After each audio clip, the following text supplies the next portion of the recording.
This is MaryAlice Wallis.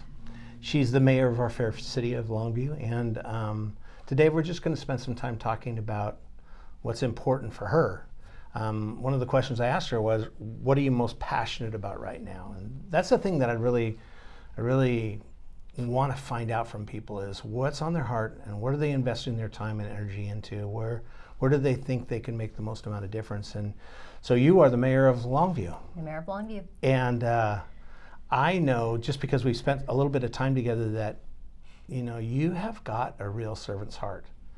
I don't know if anybody would really realize that too quickly, because you're pretty straightforward and to the point about some things, but man, you've got a heart of gold. It's amazing. And so how would you describe what a servant leader is? I mean, what does it mean to be a public servant, to serve with, to lead with a servant's heart? Being a servant leader to me means it's listening to all voices. So it's not just the voices that brought me to this place, which, even though it's a nonpartisan role, which some people don't know, this role as the mayor is the nonpartisan role. I love that it is. It's helped me to understand politics in a much bigger, better way. Yeah. Because that's how that servant leader comes. I get this group, and I get this group, and I get to listen to all voices. Right. And it's the same thing that you mentioned. It's being able to look the span and hear all of the voices, not just the ones that are the loudest. It's sometimes the ones that are the quietest that are the most important, that need to be brought forward, and then to hear what they have to say, and to say, you know what, that is really important. Yeah. We need to bring that forward and put some policy around that message, or whatever it happens to be. We've talked about this before. The church and state has always been, a real clear line divide between the two. Yeah. And I'm in a very public, very political office in the city of Longview. Yeah. And yet my politics are known. I'm in the community, but my spiritual nature, I would say that most people know that I have a spiritual nature, that it's a very huge part of my life. You don't hide it. I don't want to hide it. Let your light shine, right? That's what we're supposed to do. And I ask the Lord to help me let my light shine every single day. And so that's a big piece of who I am and why I'm here. So diminishing that would be counterintuitive. Yeah. So there's something that happens in our council meetings, and if you've come to a council meeting, you'll know, or if you've watched a council meeting, you'll know that we have a constituents comments period of our council meeting that we set aside as a council for constituents for 30 minutes. Right. And in that 30-minute time, you get 3 minutes to share your little light, your little voice, whatever it is that's important to you. Those people can come to the microphone and share. And I feel like that is so, everybody wants 3 minutes to just share their thoughts, you know, not just at that 30-minute constituent time, but in the city, everywhere we are.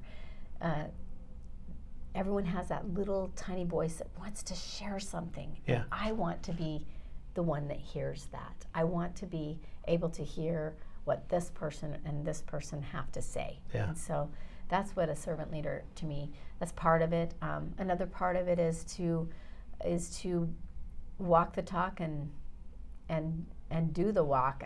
It's being, if we're having a downtown cleanup, I'm at the cleanup. Right. If we're having a festival, I'm at the festival. I'm wanting to be visible with the community and show that I'm willing to clean up the trash, or help with the project, or serve the staff, or whatever it happens to be. Yeah. That servant piece is equally important. I've been in politics most of my adult life in some manner, mostly just waving signs and doorbelling and phone banking and those types of things, getting behind candidates that I feel that I can support. Yeah. I was asked in 2017 to consider running for city council. It kind of scared the socks off me. I was like, what should I do? And so first asked my husband how he felt about it, because I honestly say if you can't get support of your family, probably not a good idea to run for office, because it's a lot of time commitment. So I ran. He said, yeah, go for it. I said, the ring's in front of me and it's going to pass in about 5 minutes, and I got to make a decision, and are you for not or what? Because I was excited. I wanted to do it. And so I put forth a really big campaign with a great message, and I won handedly. 2018, I started my term, and we had a sitting mayor. The mayor in the city of Longview is not voted on by the people, it's voted on by the council. Right.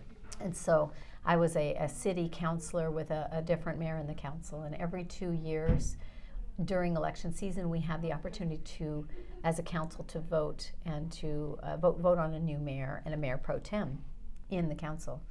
So we voted on our Mayor Don Jensen was our mayor, and then he didn't get reelected the last season, and so we had somebody was going to be a new mayor. mayor. Somebody was going to be a new mayor, and I started to look at who was left, and I thought, I think I might have an opportunity here to be the mayor of all things after 2 years of being a city councilor of something I wasn't even knowledgeable about doing. So that's when I started developing the relationships with the new city councilors, and before they were seated, just working with them and talking to them and helping them with the same process that I'm explaining today, because they didn't know how it was. And I said, in a couple months you'll have the opportunity to vote on a new mayor for our council, and I'd like your support. And I think that's the message here, is that it's in the ask. You have to ask. You asked me, would you be willing to do an interview? And you were brave to ask, and I was fine to say yes. And so it's about the ask. And I feel the message for anyone that's listening is to don't be afraid to ask. Ask if you're feeling the spirit of somebody asking you to do something, then go for it. I think it's good. So I was able to. I actually, that first time I became mayor, because I'm the mayor for a second term, I was by a 5-2 margin, 5-2 vote, and so I became the mayor of Longview, the 23rd mayor and the 3rd woman mayor. And then this last time around, it was a unanimous vote. So, by the way, congratulations. Thank you.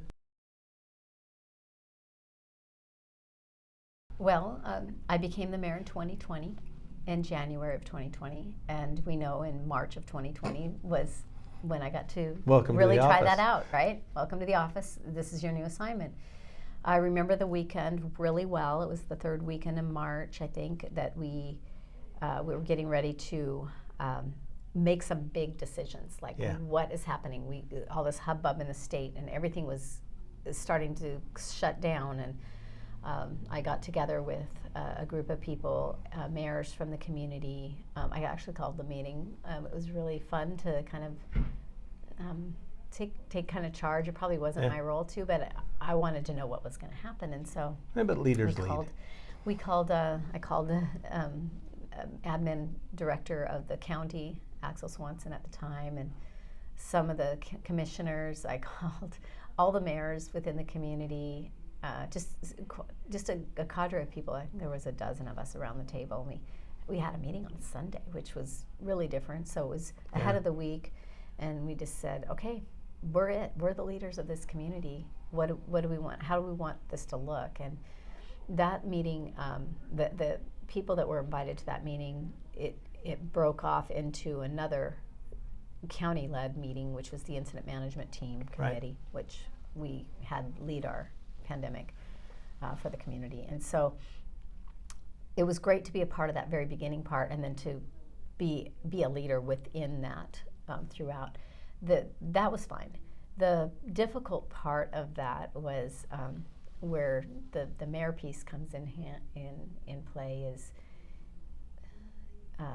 the half the community wants you to respond this way, and then half the community wants you to respond this way.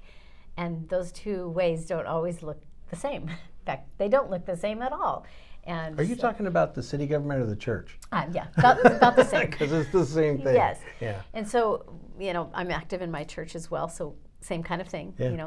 You go to church and half the congregation wants to be mask wearers, and half the congregation doesn't. Yep. The conclusion I came up with is that COVID, as we know it, COVID doesn't have any political party or any church affiliation or any affiliation whatsoever. Right. It just exists, right? And so what we have to do is go along with this COVID pandemic and this virus that has attacked our world, and decide how we're going to fit in with it. And my feeling and the way I like to govern and the person that I am is a person that's very logical, very prayerful, and I like things to be in order. Right. And so to me, it didn't seem, it seemed right to do the right thing for the right reasons, right, instead of doing what sort of seemed right for the wrong reasons. I don't know if that makes any sense, but it just, I wanted to do the best thing that would help begin the healing process. Right. And that was the end goal for me, was we're all going to need to heal from this. And right, we're still in the healing process. I think a lot of us have shut the door to COVID and we're onward now, and that's fine. But the healing process is, how is the community going to feel beginning, during, and after a huge pandemic we haven't had since 1912, right? Right. And I feel that we've weathered well. I think it takes good leadership to have everybody keep it all together, yeah, during a really difficult time. And it was hard. There were some really big bumps. It's taking a deep breath and looking at the situation in a very, in a way that is logical. What is going to make the most sense for the best outcome? Right. Is it best for the leader to come out and say, we don't care, do what you want, that message? Is it good for that leader? I think not. I think we saw there's five cities in Cowlitz County, and we saw varying degrees of how right, people landed on that. Being outspoken in a sense of we don't care what you do, we're not following the rules, we're not going to do this. That didn't really bode very well. It made people uncertain and scared. What I saw worked better was when we kept a hard line and said, this is what we're asked to do. It's not comfortable. Nobody wants to do it. Yeah. That's what we've been asked to do. So the bottom line for me through the last 2 years, from March of 2020 to March of 2022, is the word that has always come to mind is respect. Good. So the word respect to me means I come into your established church and you say, we'd prefer you to wear masks in our establishment for the protection of others. We don't know if masks do anything. We don't know if it's a perfect science. We don't know if we can trust the scientists. But I, as right, the pastor, am asking for this from you. And my response is, I respect that and I will wear a mask. right. So it's about respect. Respect has a lot higher value to me now than I think I ever really thought of it before. Oh, really? Yeah. Has ties to trust, it has ties to unity.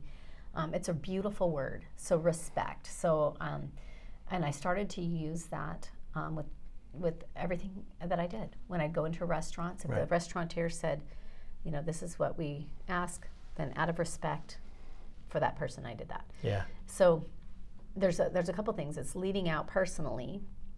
It's leading out as the authority of the role that I am as the mayor. So this building, City Hall, where we're at today, we have had the mask mandate rule since the beginning. I'm not a big masker. It's not something that I really liked doing. right, But I did it again out of respect, and I did it all the time. It was something that it wasn't in my nature to want to do, but I did it anyway. So, right, I mean, it goes same with vaccinations, boosters, all that kind of stuff. I really feel like it's a personal, very personal choice. right. You're doing a great job, and I'm really I'm really glad you're at the helm. I'm glad you're leading, because to have someone that we know is a team leader in that front position in leadership, I think gives us hope that we can actually transform the city. It can become something we've always wanted it to be, which is my hope as a leader here in the city. I agree. I think so. I think that's what Ari Long envisioned when he Yeah. created the city. I think that it was the hope, early on, that we would get there. That's our founding fathers of our country. That was their desire, to have unity within in the United States. Yeah. I mean, it's been in the thought process for a lot of years, and for our community, I don't think we were too far off the mark, but we had some work to do, and we still do. Yeah. But I think it's coming together. It's really cool to be a part of the process. Yeah. And to watch the feedback. I mean, I'm just myself, but it takes community buy-in as well. So nobody really knew me very much. A few people knew me before I became the mayor of Longview, but and people still there's. How many people know who the mayor is even? I mean, I would not have known before, but I think as they get to know me and they get to know my personality, they'll hopefully feel that I'm sincere, that this is, I'm humble to be where I'm at, I'm open-minded, I'm willing to sit down and listen and talk to anyone. I want good things for our city, and so. Well, I'm on the receiving end of that, so thank you. Thank you for your service. Thank you for what you're bringing to the table. It's really delightful. It's a pleasure. Thanks. Yeah. We really hope today's episode was helpful.